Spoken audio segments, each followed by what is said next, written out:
Measuring the fair value of unlisted infrastructure investments has become increasingly important for investors and regulators alike. Infrastructure companies seldom trade, and each is unique. When valuing such assets, finding directly comparable transactions to proxy earnings or revenue multiples is practically impossible.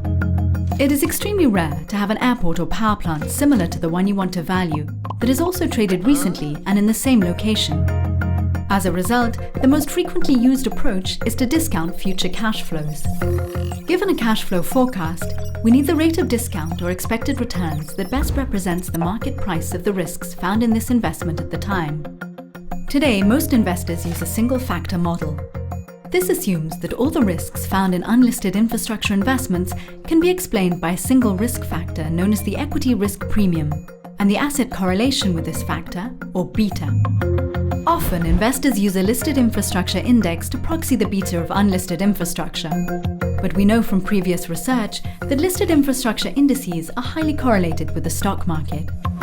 Is it fair to say that unlisted infrastructure should be valued using this proxy? In contrast, a scientific approach focuses on the multiple factors that explain expected returns.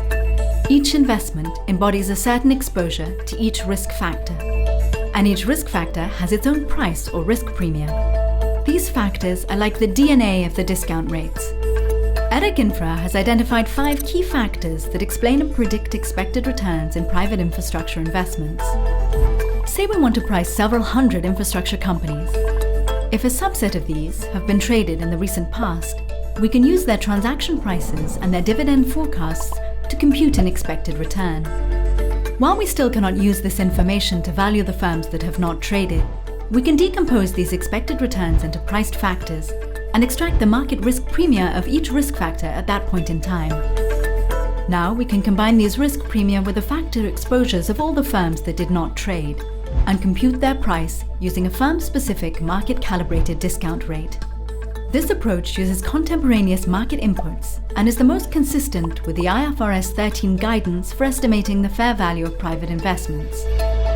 It relies on a scientific approach to asset pricing, advanced statistical techniques, and the largest database of infrastructure investment data in the world, developed by EDHECinfra. Thanks to this approach, EDHECinfra produces fair value indices of the performance of the infrastructure asset class globally.